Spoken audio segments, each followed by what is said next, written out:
Hey guys, Angry Beast here, bringing you some fumigation gameplay on the map Gotham Light Power using my sneaky class here with a couple modifications, the most notable of which I'm using the pistol instead of the gatekeeper as my secondary weapon. And gotta say, this pistol is bad. There isn't too many other ways to say this. This pistol is very useless. Its only advantage is really fast draw time, and the gatekeeper draws just about as fast. So, in my opinion, this gun has very little purpose in the game, but it's a fun weapon to run around with if you're bored or whatnot. And the only way that really makes it usable is using the extended mags attachment. I've tried using it with the hollow points rounds, and I've tried using it with the penetrator ammo, both of which just seem like you run out of ammo too fast with it, and the fact that it has no fire rate cap really diminishes the effectiveness of it. So you're going to run out of ammo so fast without extended mags is not even funny. So I definitely would recommend running extended mags on this, even though it does increase the reload time. It's about that of the Colt 1911 from World at War. So if you can deal with that reload time, then you can probably deal with this guy's reload time. Now, the pistol in this game is very weak. It does about 30 damage per shot, and I believe somewhere around 40 damage with hollow points if they're not using the armor. So, you're not going to get a lot of crazy kills on the heavy dudes with this thing. You're basically going to want to stick to fighting off lighter body types with it. And you're not going to be at too much of an advantage in any situation while using this weapon. You're going to have to maneuver the map in a way where you can get behind the enemies and they won't know you're there. And that's why I'm using my sneaky class for this.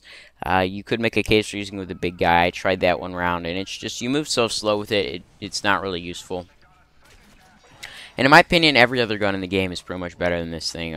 I wouldn't recommend it for any situation other than trying to just have some fun with it, because I suppose if you want to use it in a traditional secondary role as for like a sniper backup weapon, it could be usable, but for most situations it's not going to do enough damage to be effective, even at close range if you're getting headshots.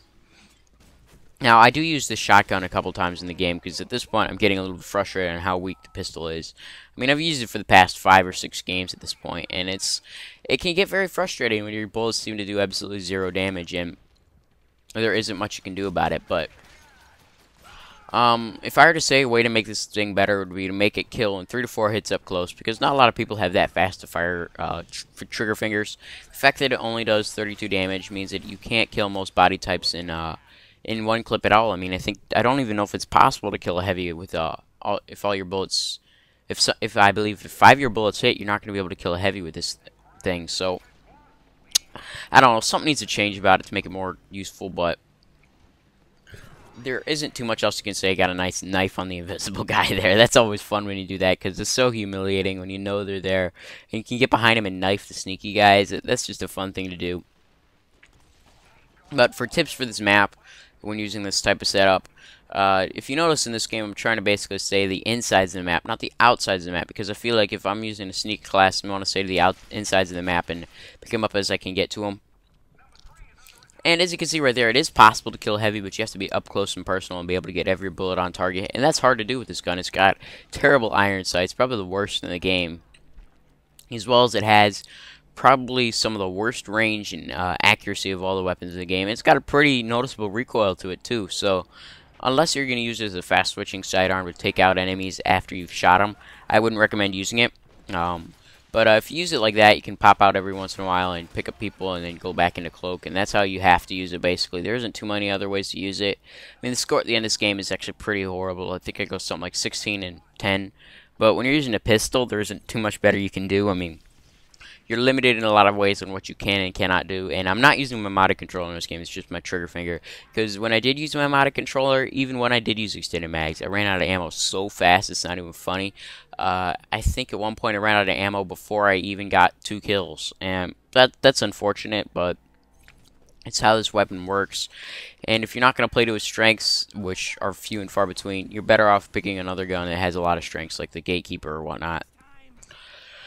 I do like Fumigation as a game mode. I think I like Domination in a lot of situations a bit better, but for Fumigation, it's more about the objectives. I find more people play the objectives than a Domination in Call of Duty, because there's more incentive to play the objective. I think each kill in this is worth generally around 100 XP, and capping the gas blaster alone is like 500 XP, so a lot of people I find in this game are still trying to rank up, so they'll hop on those gas blasters just to get the XP, because 5 kills in a fumigation can take quite a bit of time to get, considering it's not an instant respawn like Call of Duty. It's more like a battlefield where you sit and look at your killer after you die, which can be frustrating at times, especially if you're killed by the one guy using the jackhammer heavy.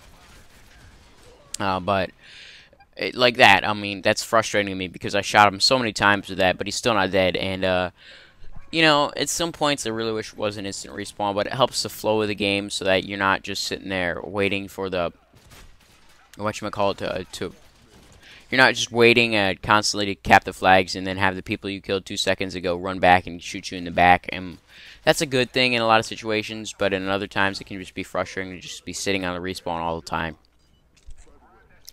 But with this gun, there isn't too many tips to give. Like I said, I mean, you're going to have to stay to this gun's strengths. Use the sneak class for sure.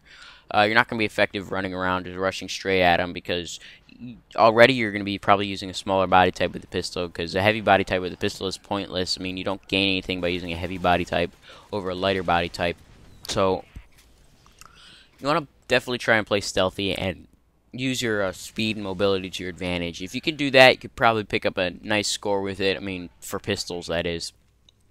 But let's talk about pistols and what I want to see in Black Ops 2. In Black Ops, the pistols were rather weak. I don't think anybody can argue with that. Taking 3 hits to kill up close when you got the FAMAS, which takes 3 hits to kill up close and is fully automatic, that's a little bit weak to me. Yeah, you had the Modern Warfare 2 pistols, which could kill in 2 shots up close, which is awesome. But you did also have some assault rifles and submachine guns that could kill in 2 shots as well. And that's a good thing. I mean, you shouldn't have one class of weapons that just absolutely dominates another. A pistol should be able to hold its own in close quarters as a last-ditch attempt to kill someone, so that I'm not forced into using a launcher. But then again, you can't make pistols too powerful, like the Desert Eagle from Call of Duty 4. That was a little bit too powerful. But a little bit somewhere in between Modern Warfare 2 and the Call of Duty 4 pistols would be nice, because Modern Warfare 2 had them pretty good. I'm not gonna lie, but at points it seemed like there was no reason to use pistols again over you had the G18s and whatnot. So in Black Ops 2, I think Modern Warfare 2 style pistols would work pretty well. 2 hit kills up close and drop it down to 4 hits at a distance, and you'll be pretty set. I mean, yeah, you have the revolvers, and they don't benefit much in that setup, because if the pistols are already a 2-hit kill, then the revolvers will just be a 2-hit kill, and it won't be too much of a big deal. Unless you have the revolvers having a 1-shot headshot, which could end up being overpowered. I'm not going to lie, the Desert Eagle with stopping power used to be a 1-shot headshot, and that was a little bit overpowering, but it was definitely usable. And it wasn't like everybody used it, like kind of like wasn't like the MP40 or whatnot, which could kill in 1 shot to the head, but it was kind of like the FAMAS, where it would be the best, most used weapon in its category. But it's hard to say though whether that would be overpowered. I mean, it'd take a lot of play time to figure out how to balance the pistols perfectly. This game does it pretty well. I mean, the pistols don't have a fire rate cap, which is nice, but it can also be a downfall because you're firing so fast. Your recoil is also pretty noticeable, and it doesn't help with your ammo capacity either. I mean, you only got 9 rounds in the magazine by normal, and if you put extended mags, you're reducing your reload rate to pretty low levels, and that's not usually a good idea. In my opinion, extended mags is one of the most worthless attachments in the game, unless you're in a situation like this. And you know, I literally cannot kill this guy in this situation right here. I have no chance of killing this guy because I'm almost at no health. He's using a heavy body type, just sitting on the thing waiting for him to recover. And that can be frustrating. I mean, but there isn't too much to say about that other than in that situation, just try and run out of the way. That was a really stupid gunfight for me to try and stay in, because if you can't win a gunfight, there's no real reason to stay and fight. And the hit detection on the pistol, at least in my opinion, is pretty bad. I mean, you'll see me this game just shooting generally in the direction because there's no reason to line up your shots. That's the hit detection in this game. I mean, you'll be shooting 2 inches from their face, and sometimes it'll miss, and then you'll be shooting at like 3 feet to their left, and for whatever reason, you'll get hit markers. And you know, that's something that's really hard to get in a game. I know from experience, hit detection is a very shoddy thing to use in a game. Any type of game for that matter. I mean, simple picking in a 2D world is hard to do. I mean, you got a lot of things you have to take into consideration. I mean, their models aren't going to be staying in the same position at all the time, so you have to update your code to reflect how their model currently is, and that can be difficult. And because there's a human margin of error, what may look like a hit to you is not actually a hit to the game. So there's no real saying how you can make a perfect hit detection system. I mean, it may look like perfect on your screen, but in reality, after you add in all the lag and the latency from packets and how the internet works in general, hit detection is a very shoddy thing. And in Black Ops 2, what I'd really like to see is Modern Warfare 2 style hit detection. Black Ops was okay. It had some flaws. I mean, it had some major flaws. But anyways, guys, this gameplay is winding down. So being 16 and 10, playing the objective with the Kingmaker like a boss. I hope you enjoyed. I'm Angry Beast, and I'm signing out. And I'll catch you guys in my next video.